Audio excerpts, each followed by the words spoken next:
Welcome. My name's Bill Rosehart, and I have the privilege of being the Dean of the Schulich School of Engineering.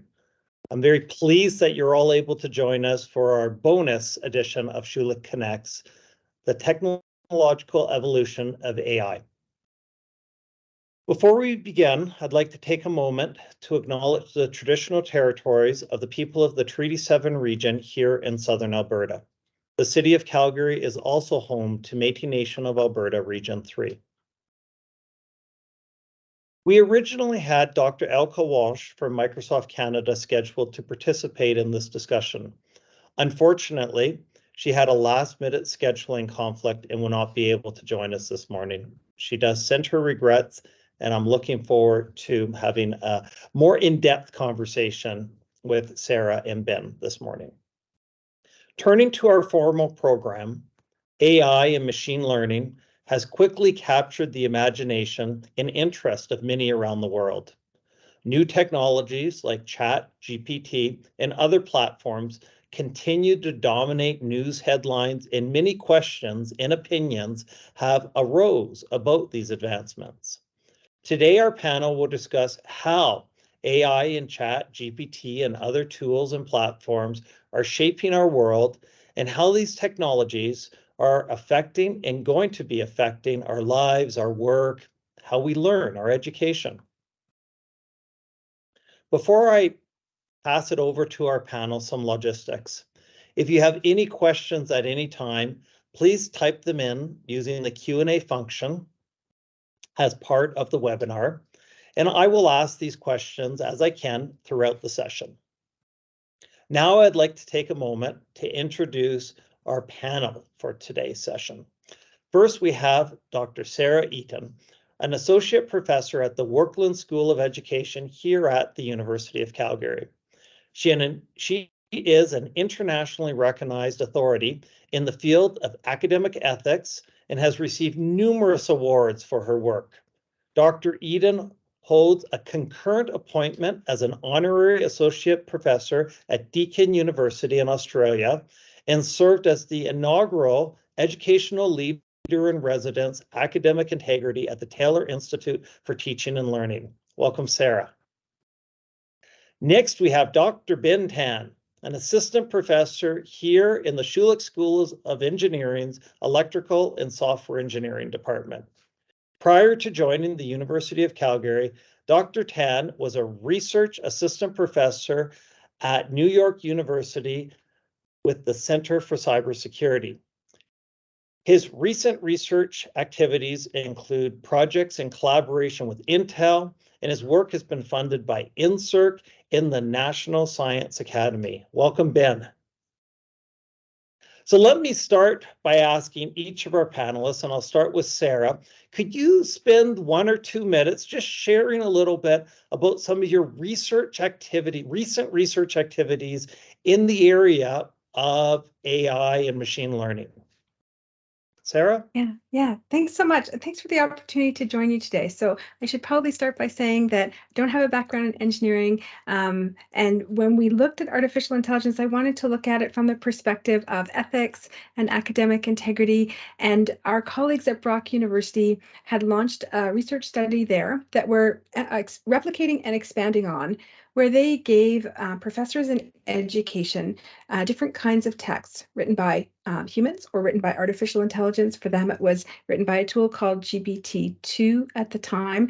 With their permission, we've expanded the survey instrument. We're just about to launch it here at the University of Calgary. And we've got now writing samples, not only for professors in education, but also across campus, including STEM fields. And I can give you a sneak preview and let you know that when they administered their survey at Brock in the education faculty, they had a 60+% fail rate, meaning that in more than 60% of cases, professors in education were unable to identify text written by artificial intelligence versus text written by a human. So we're really eager to see what the results at the University of Calgary show.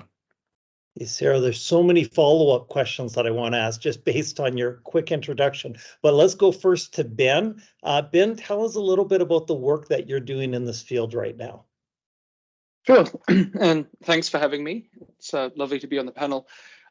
My research is positioned largely from security context. So some of the research that I've done recently in kind of AI more generally has been focusing on things like how can these models be trained safely, and is it possible for attackers to come and introduce backdoors into the models or produce samples that can trick models into giving you answers that you don't expect or that don't actually fit given the system that you're using them in.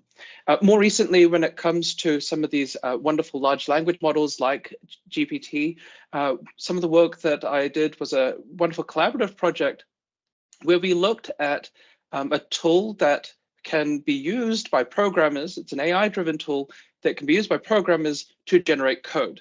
And what we were interested in seeing was how good is that code actually when you use the generated code in an environment, how safe is it from a cybersecurity perspective?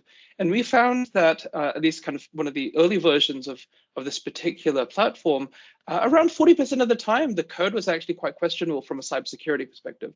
So that's really kind of opened up now a whole lot of different research areas that I've been pursuing with others in terms of trying to really get to grips with how these models can be used in an engineering context, and how we can think about whether these models can be used responsibly and produce outputs that we can actually use safely.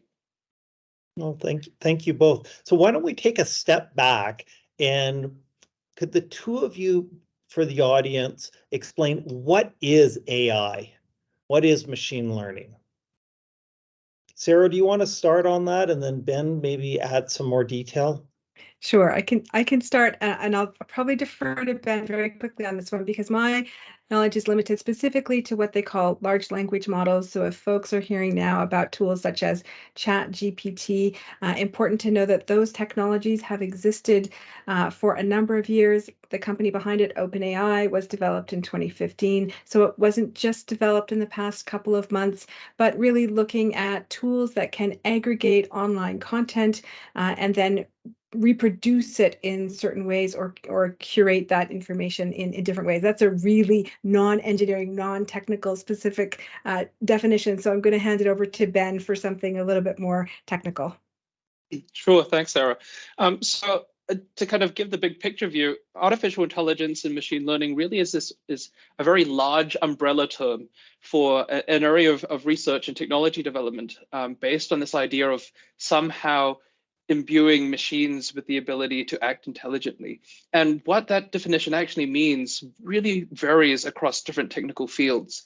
But at the core, a lot of the machine learning techniques that we talk about today, things related to ChatGPT, deep learning, large language models, at the core of what's going on in those models is actually a set of algorithms that are designed to model probabilistically whatever inputs it's been provided. So in the case of large language models, if you can imagine a huge data set that comprises text that has been drawn from all over the internet, being fed into a model, and the model being trained with the simple task initially of predicting what the next word is. Now, what's actually going on under the hood is really this idea of token level predictions, so not quite words, but you can really think about these really flashy large language models as kind of these probabilistic guesses of what is the next thing that is most likely to appear, given all of this data that I've seen before. Now, I will point out again, machine learning is a huge kind of umbrella term for a variety of different techniques. And I will also point out that when it comes to AI and machine learning approaches being used in kind of in such a way to impact us day to day, they've been in use for a very long time. Often in situations where we don't necessarily know there is an AI of some, in quote marks, in the background, helping to make decisions or making decisions for us. Again, all based on trying to detect patterns in some sort of data. Thank you both. So let's expand on that a little bit, both in terms of, You mentioned, like, we're hearing about these large language models of AI. So the first part of it's, what are some of the other forms of AI and machine learning that are either already developed and implemented or are coming into practice? And then related to that, following up on what you just said, where and how are these technologies actually currently being used in our lives, in our work, in our education, and we may not even be aware of that? Sarah, do you want to start? Sure. Yeah, I mean, and I'd like to riff off something Ben was talking about here about the long history of this, certainly in large language models and with machine learning. We know that predictive text technologies were started to be developed as early as the 1980s. So when you're on your phone and you're texting and it predicts the next word, that technology has actually been around for decades. And it originally developed, I mean, according to what we know, to help persons with disabilities.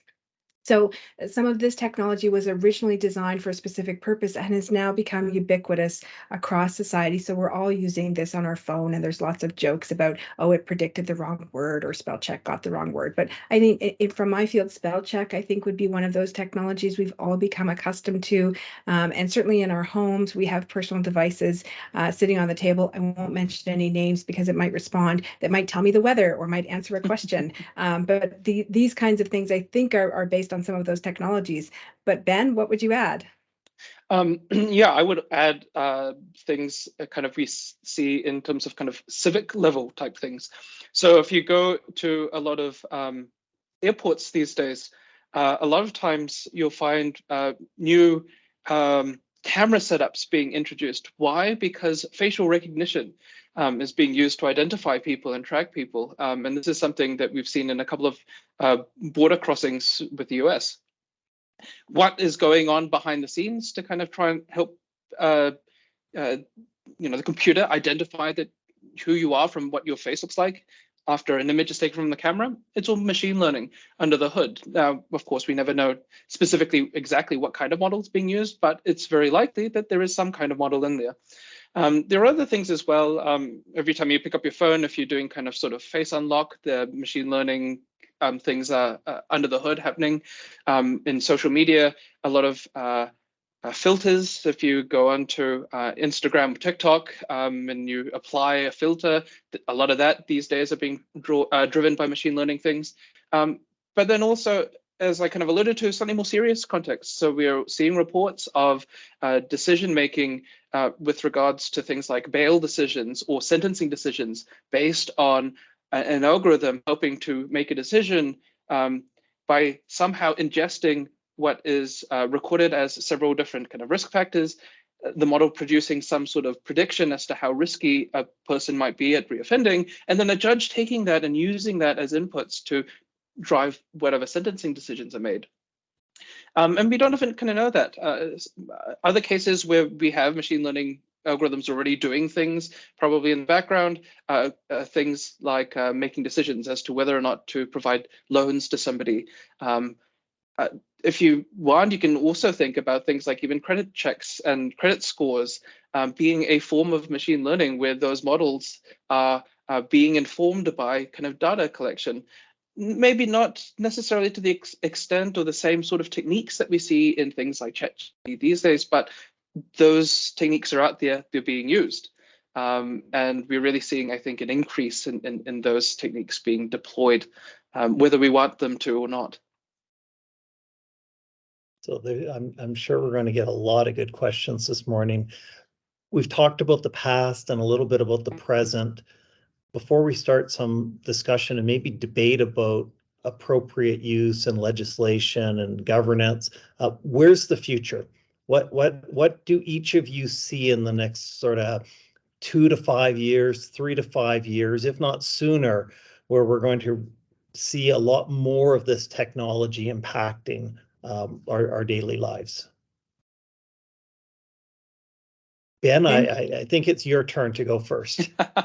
Sure, thanks, Bill. So I guess in the next kind of 3 to 5 years, I very much see these technologies just increasingly creeping into how we do things day to day.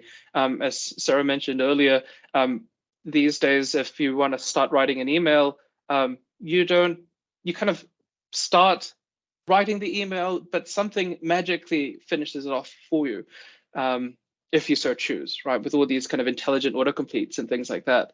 So Ben, so just we're going to interrupt you, does that mean I'm going to get more email because it's going to be easier for people to write them? Yeah, very likely. Very likely. I mean, we're seeing, I guess if you like, chat on Twitter about people doing things like, so and so wasn't paying an invoice, so I asked ChatGPT to help me write a very legal sounding, scary email to try and get a response back, and happen to manage to get their invoices paid out or something like that. So we're going to see these as these tools become a lot more accessible. We're going to see them be used a lot more already in programming. Things like there's a tool called GitHub Copilot, which under the hood uses some of the stuff that OpenAI has produced. That's being used day to day. People are using that to write programs. I foresee that continuing over the next 3-5 years, increasing as different companies come up with their own models, their own specialization. So there's a lot of, I think, entrepreneurial drive, because as soon as these technologies become more accessible, and companies like OpenAI try and open up access to those models, people want to build value on top of that, or at least think they want to build value on top of those. So yeah, we're going to see a lot more so-called AI-generated things day to day, and that will, I think, go either way. Maybe it'll help us be more productive. Maybe it changes what we think it means to be productive. It definitely already has an impact, I think, on what we do in the academy when we're teaching students, trying to think about how these technologies will have an impact on what they're going to do, say, in the workplace and moving forward. So yeah, I think we'll see lots more of all this kind of stuff. Sarah? Yeah, and I think there's every indication that artificial intelligence technologies are going to become more and more embedded into everyday technology. So the word processing programs that we use, the spreadsheets that we use, the email programs that we use, even programs like this, that I think is not terribly far away. And I've told, folks that are worried about ChatGPT, if you're worried about ChatGPT, you're worried about the wrong thing. Because, just yesterday I saw a directory of artificial intelligence tools that use language. There was over 1,200 tools that have been already available to the public. Right now, we're seeing tools available to us that you put in a text prompt, for example, and it can, as Ben said, generate an email, generate an essay, generate another piece of writing. But there's already tools available where you put in a text prompt and it generates a slide deck, or it generates a video. So we're starting to see tools that not only go text prompt to text output, but text prompt to some other kind of multimedia output that I think will become more common pretty soon. Sarah, earlier you mentioned that, and Ben, I think you followed up on it as well, is that these tools are based on a set of information that they're provided, and depending on what's provided, you might not get out the output that you want, or there might be something in the output that you don't understand or even know about. Ben, you were talking about building like software code, and you might have something in there that you don't see that could lead to some negative consequences. Could the two of you expand, like what are some of these risks, and how do we mitigate? How do we even legislate? How do we protect ourselves from these potential risks? Ben, do you want to start? Sure. Okay. Thanks, Sarah. So as I kind of alluded to, the way in which we train a lot of the kind of AI models that we use day to day is based on data that has been collected. And so, often you'll hear kind of buzzwords like we are in the age of big data. And a lot of the really cool enhancements that we've seen in things like large language models have come because we have first of all the computer hardware that allows us to do this somewhat efficiently, right? To ingest lots of data. But the other thing, of course, is that as kind of humans, we have contributed and continue to contribute to this pool of data that is somewhat readily accessible via this thing that we have, being the internet. Now, what are the risks involved, or what are the issues involved? Well, one of the things at the moment is that we've seen even with large language models trained by OpenAI and so on, is because they start off from the internet as one of the primary sources of text data or image data in the case of some of the image generating models and so on. I mean, for everyone in the audience, I want you to maybe take a brief moment and think, how good do you think is the stuff that we have on the internet? And how much do you think there is on the internet?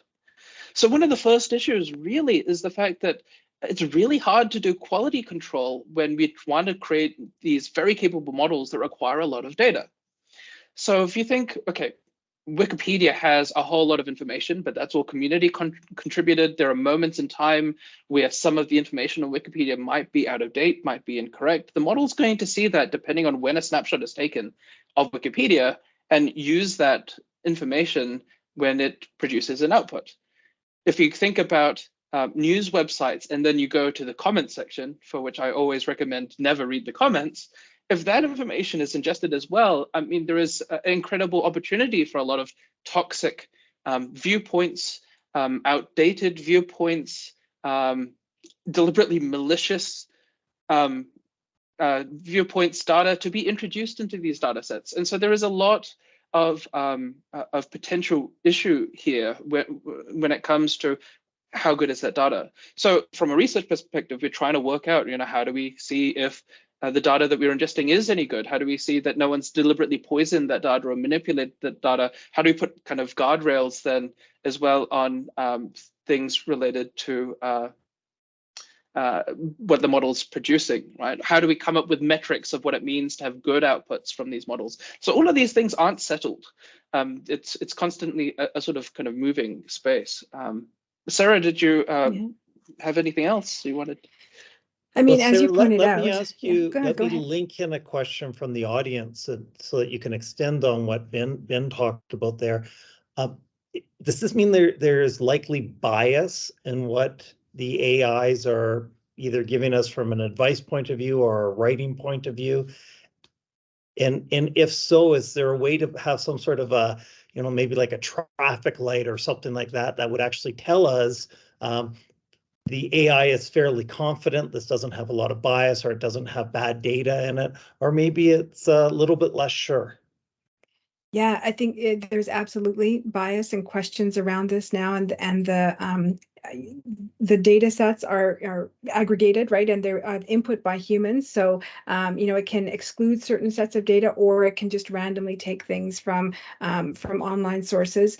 Certainly, in terms of what Ben has talked about, we've seen bias in terms of language outputs. So, for example, with ChatGPT, we're seeing that it's favoring American English, for example, and fairly low levels like grade 3 to grade 6 writing levels is what we're seeing right now.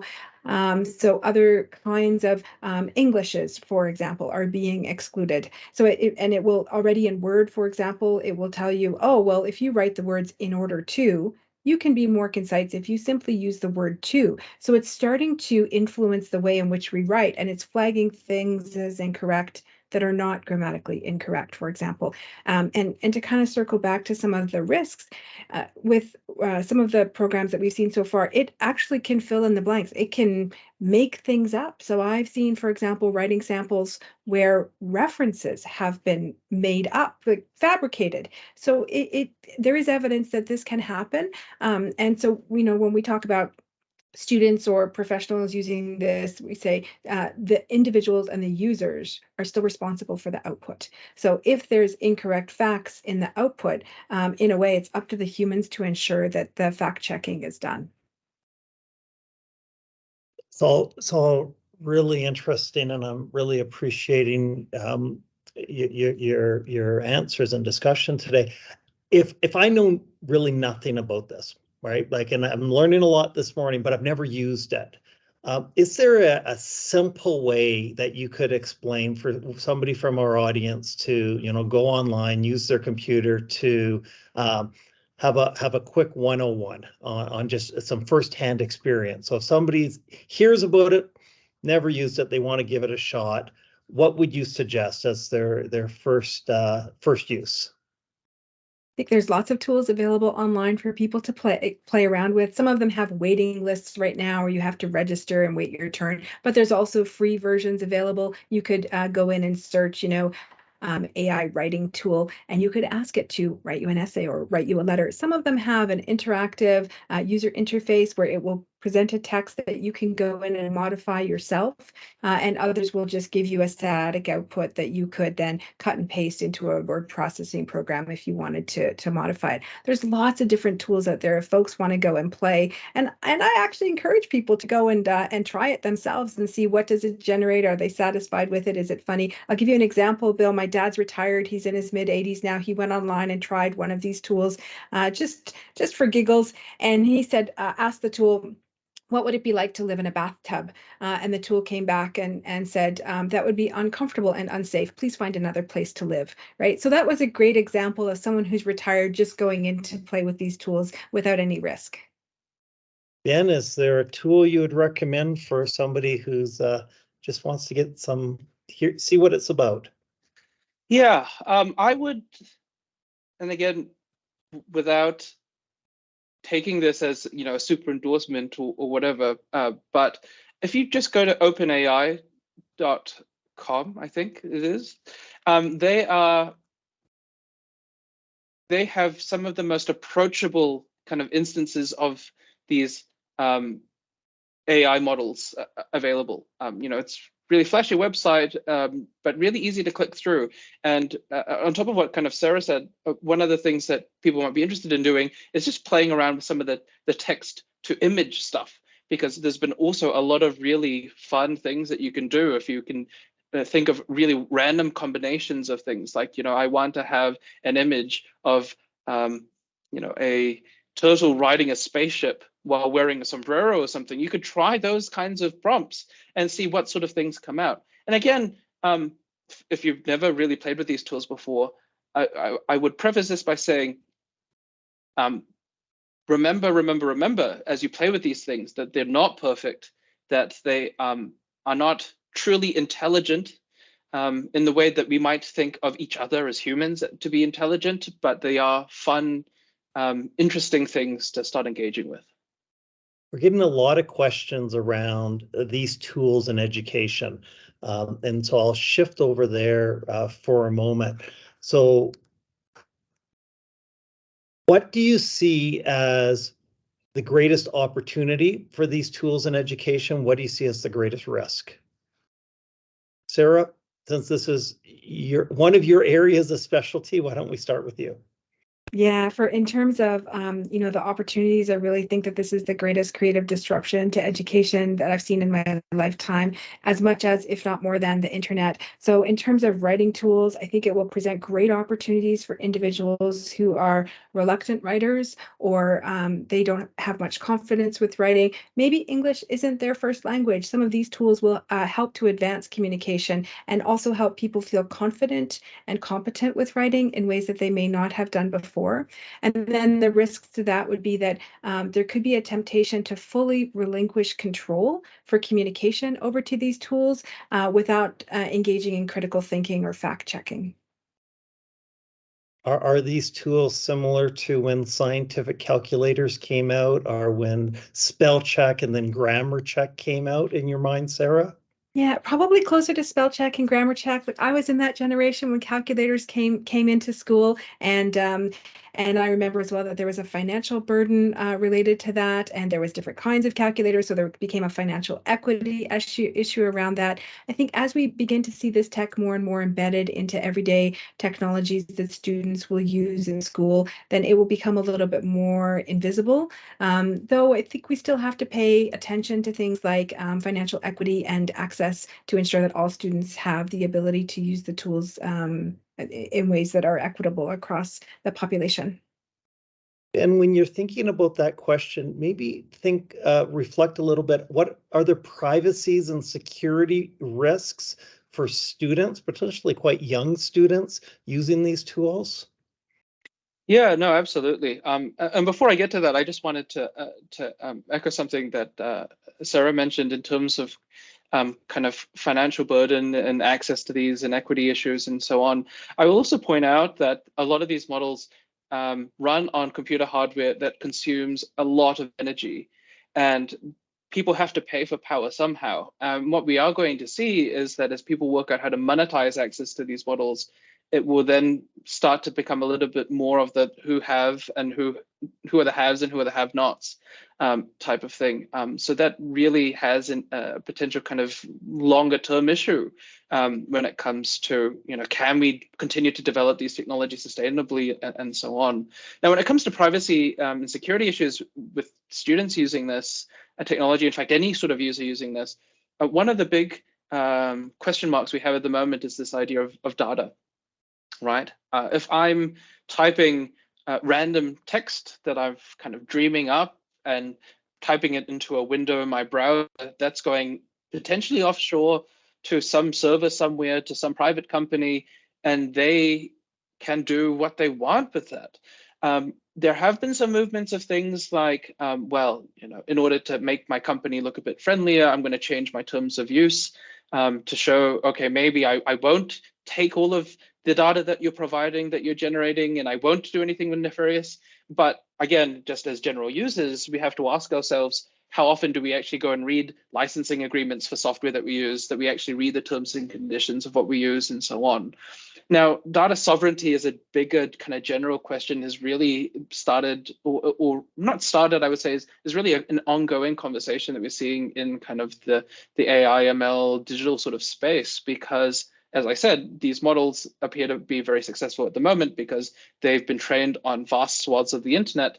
But did everyone who contributed to the internet get a say in whether or not their data was in fact allowed to be used in training of these models?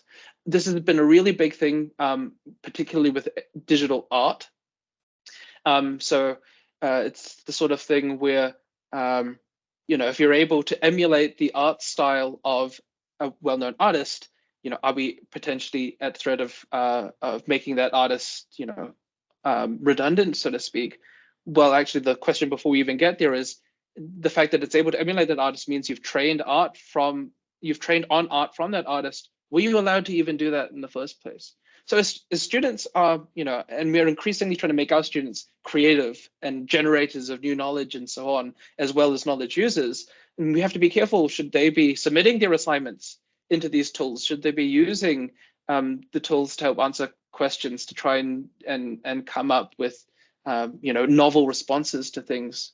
That in itself becomes a really interesting question that we really need to answer.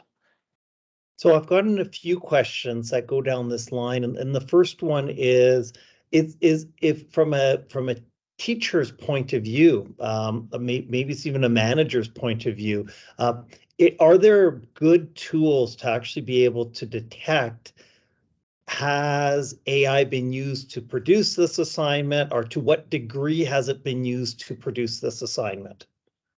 Mm-hmm.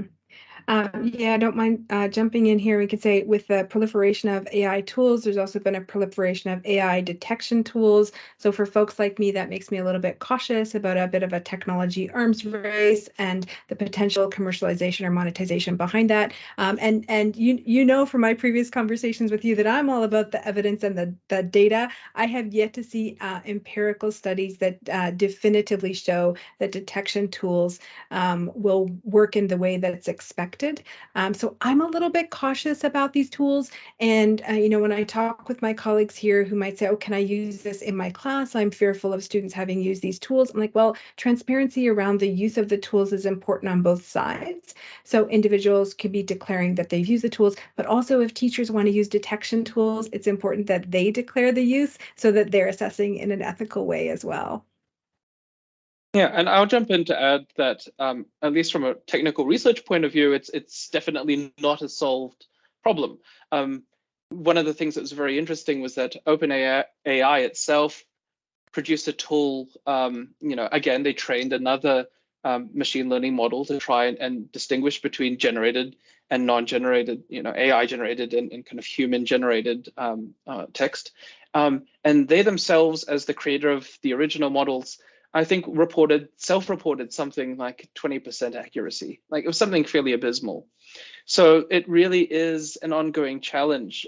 Part of what these models are kind of trained to do, the context in which these so-called generative models are trained to do, is to emulate their training data as much as possible.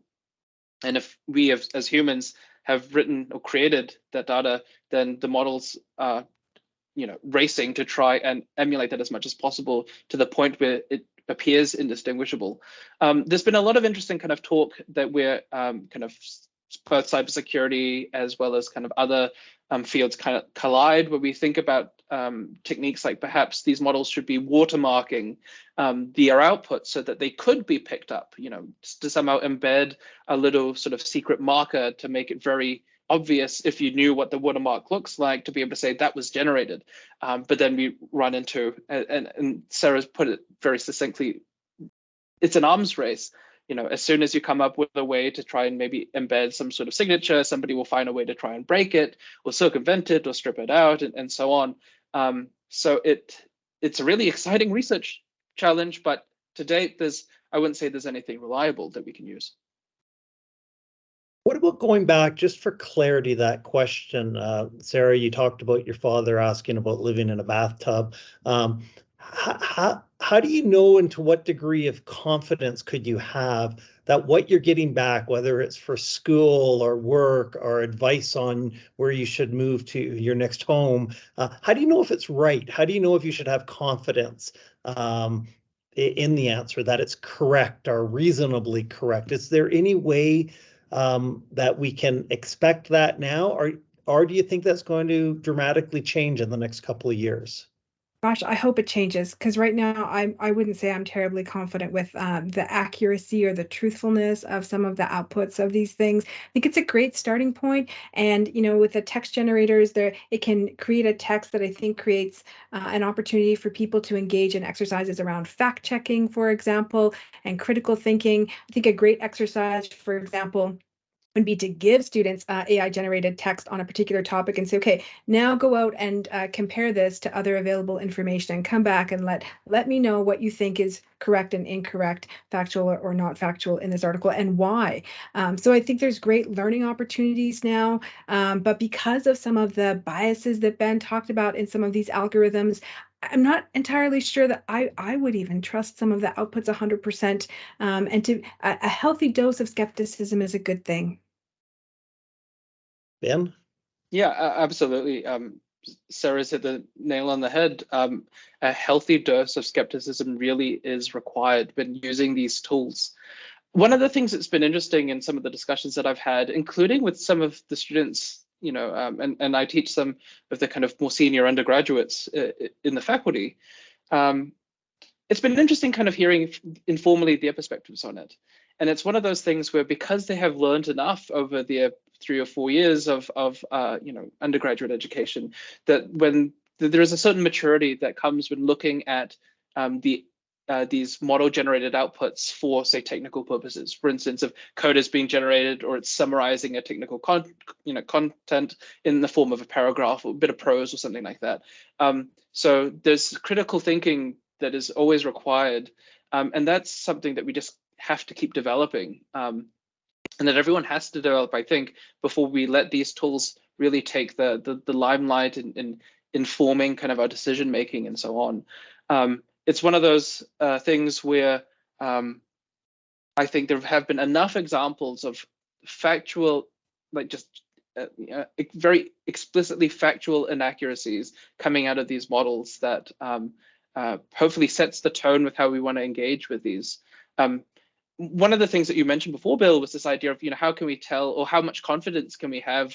Can the model itself be confident? And it's interesting because we do have, from a technical perspective, these models often can internally produce a confidence score, but that's based on how well it thinks from a probabilistic kind of measurement that this code, this text that it's generated or output that's generated resembles, or continues the sequence and so on. So often you will have models that, any sort of predictive model, being very confident, but just because you think a model, or the model thinks that it's confident, also doesn't necessarily give us a shortcut to accept what the model is saying kind of outright.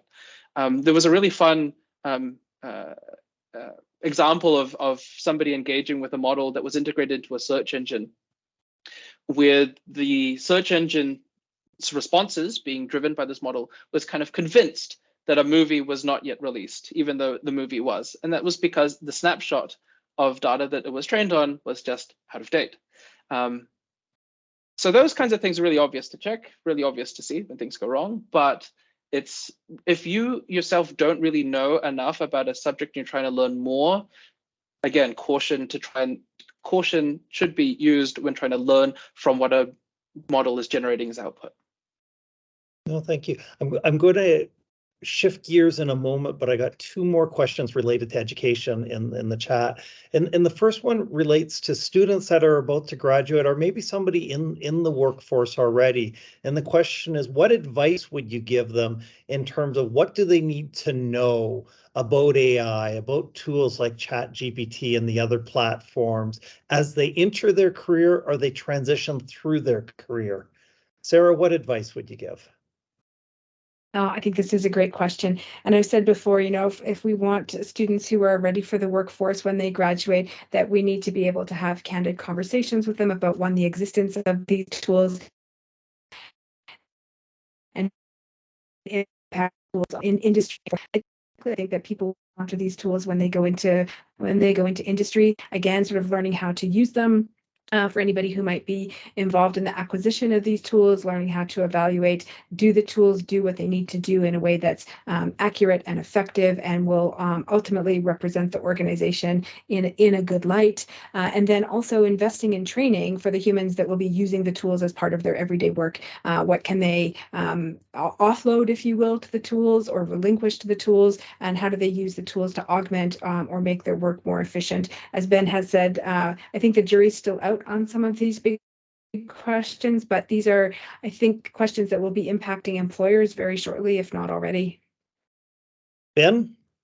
Yeah, my advice would largely the same as what Sarah mentioned, but I would also just broaden it to, right, if you're a new graduate, or even if you're already graduated, you should always keep abreast of how the world is changing around, whether it is in technology, whether it's in environment or in policies, right? Just be informed, or be motivated to keep yourself informed, because from there, everything else will fall into place, right? Don't get distracted by the buzzwords. There is never a free lunch, so to speak, unless, of course, you get given a free lunch, I guess. But as long as you keep informed, keep up to date with what's out there, and make decisions based on, you know, kind of sound critical thinking, you'll be fine. Excellent. So there's a really interesting question that that Tim asks, and we've heard a lot of conversation about how students might use these tools. What if we flipped it around? Will teachers be replaced in the near future? Are part of what teachers do be replaced by these tools? So we're having students that might use them to produce work. Can it go the other way? Ben, why don't we start with you? Well, Sarah, I think we'll say the AI is not happy with some of her answers and it's froze her screen. We'll give her a minute to toggle that on and off, and we'll start with you, Ben. Sure thing. So AI and education is also not really a brand new field. People have been working on notions of, say, intelligent tutoring systems for over a decade. So there definitely is a potential place for these kinds of technologies to be used. Some of the things that I've explored in some of the research that I'm working on has been this idea of, maybe we could be using these to help generate, say, new problems, new question sets in a slightly more intelligent way. So this idea of, if students are providing responses kind of in plain language, and we want the computer to be able to try and understand that a bit more so that they can customize the difficulty of a set of problems or something. kind of fairly relevant when it comes to, say, coding exercises or design, kind of small design exercises and so on. I think using it as part of that loop is definitely a lot of potential there. And that then kind of lessens the burden, perhaps, so that, for each student, maybe you can individualize and customize this experience of trying different problems and scaling difficulties, all driven by kind of machine learning algorithms and so on. But again, this is something that we need to work on, and it'll take some time.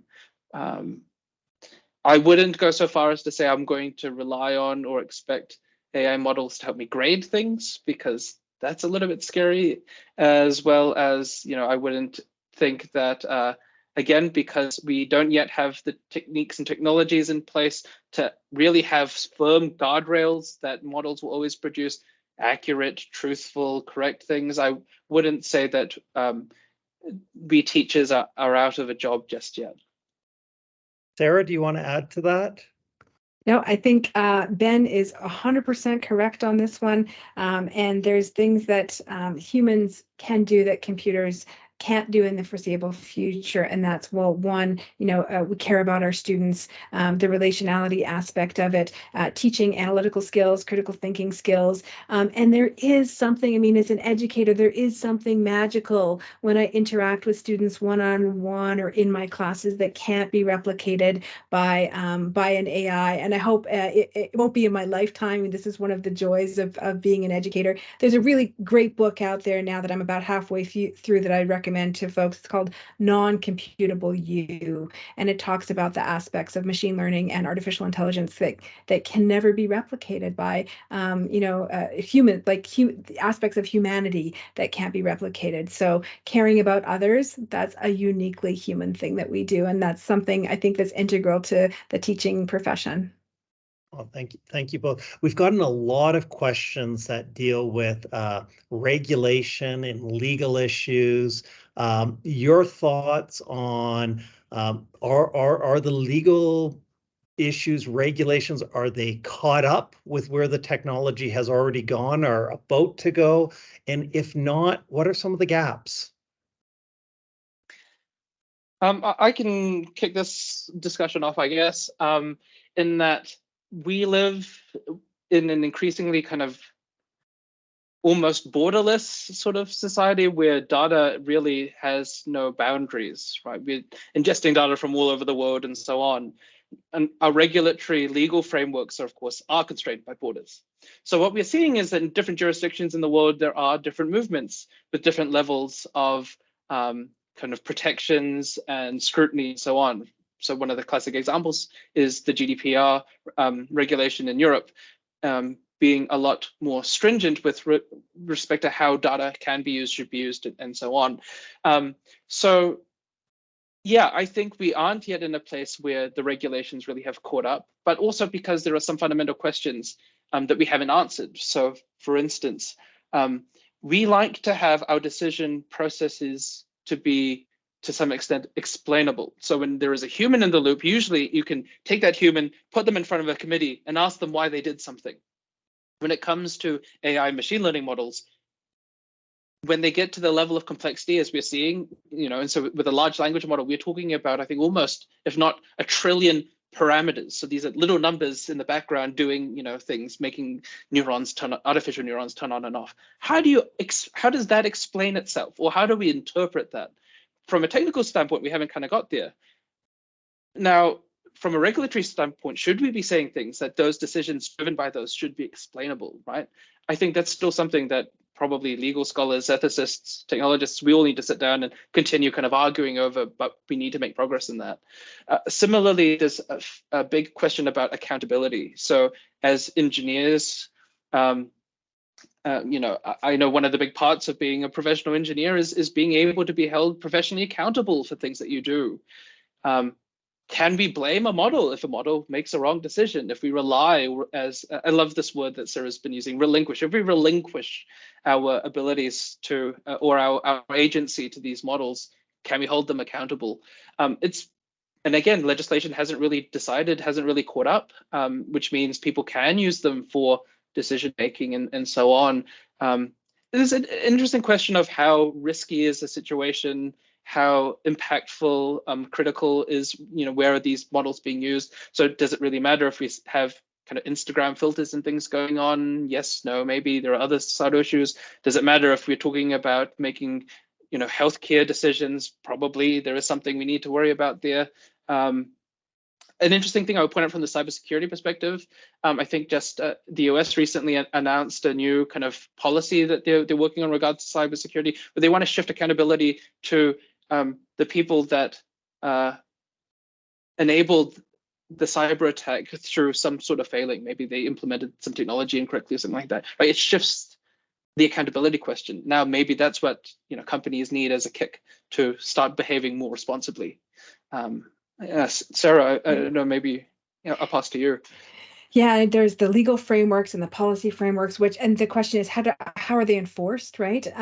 That's a big question. But there's also sort of professional practices and guidelines. So as an example, one of the big scientific publishers, Springer Nature, determined at the end of January that they would not accept AI models, so ChatGPT, for example, as a co-author on a paper, because they were getting all of these manuscripts in, and people were experimental and wanted to have this as listed as a co-author, and they said no, that's not okay. And the reason behind that is that the authors, the scientists submitting these papers to journals for publications, they're the ones that are going to be held accountable for the science. So right now we can't hold AI accountable for scientific outputs, professional outputs, industry outputs, student outputs, that the humans remain responsible. And that's the important through line of all of this.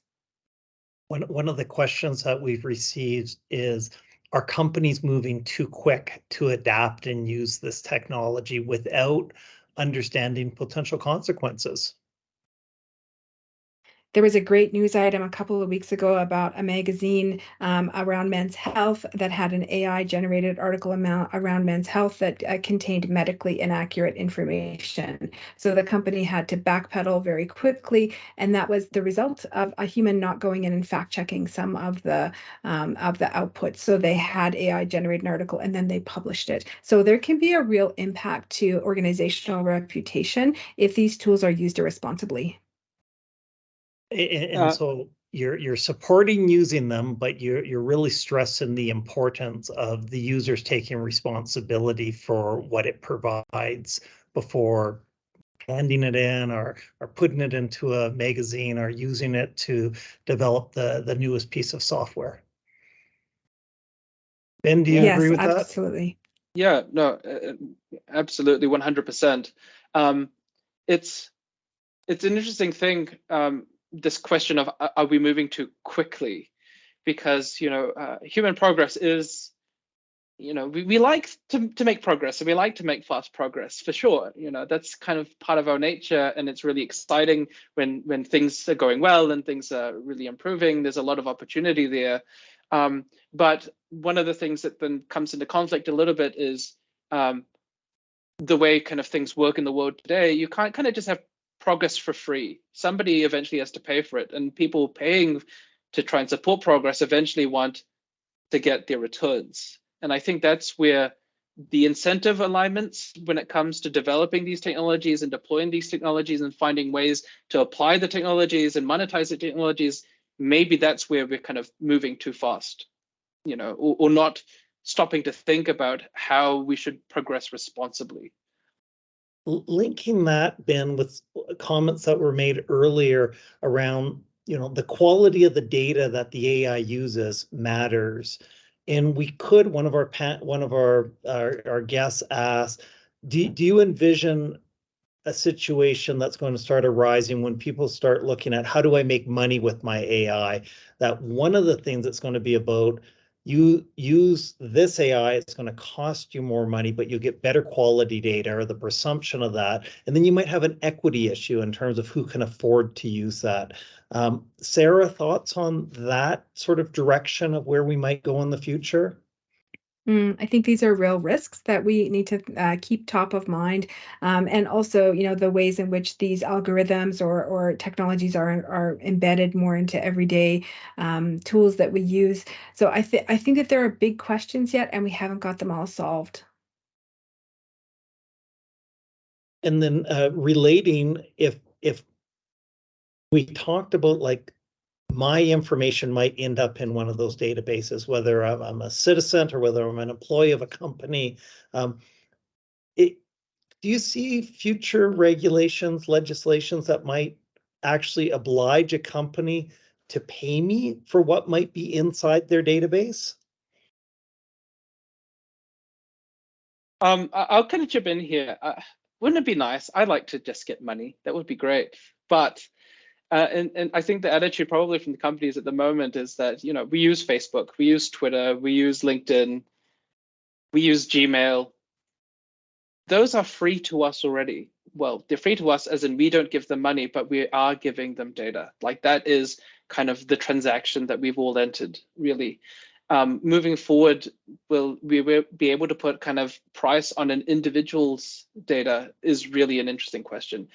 One of the reasons why it's really felt like this huge explosion in AI stuff over the past couple of years, like very recently, is just because we really hit a critical mass with the amount of data that we have as a collective. So it's kind of one thing's like, you know, Bill, I couldn't train probably a good enough model with just your data. So it's hard for me to put a dollar value on that. Where your data really becomes valuable is if I combine it with Sarah's data, with my data, with everyone in the panel, with everyone on the globe, right? So will we get there? I don't know. We'd have to vote to get people to who would legislate for that. Let's use the example of the artist, a painter, and you ask the AI to paint something in a particular style, and it leans heavily from a particular artist's style. Sarah, your thoughts on that? Yeah, I was just watching a YouTube video the other day about a video tool that's out there that can do exactly what you've just described. And right now, I think it could only take about a 3 to 5 second clip, but it could take of us talking and say, recreate this video in the style of Van Gogh. And it did. And there was demonstrations of that. There was demonstrations of a fella running across a beach. So not only just static artistic images, but also dynamic video images in the style of a variety of artists, living or dead. So the tech is already here. We could go on for a very long time, but our hour is up, and I want to thank Sarah and Ben so much for the discussion today. We're not done discussing this, just like we're not done developing these tools and their applications. I also want to thank everyone who's joined us for the panel discussion today. And I do hope that you'll come out next month on March 23rd, when we will have a panel that'll be discussing water security in a changing climate. Until then, I hope you enjoyed the Schulich Connects and have a great rest of your day. Thank you.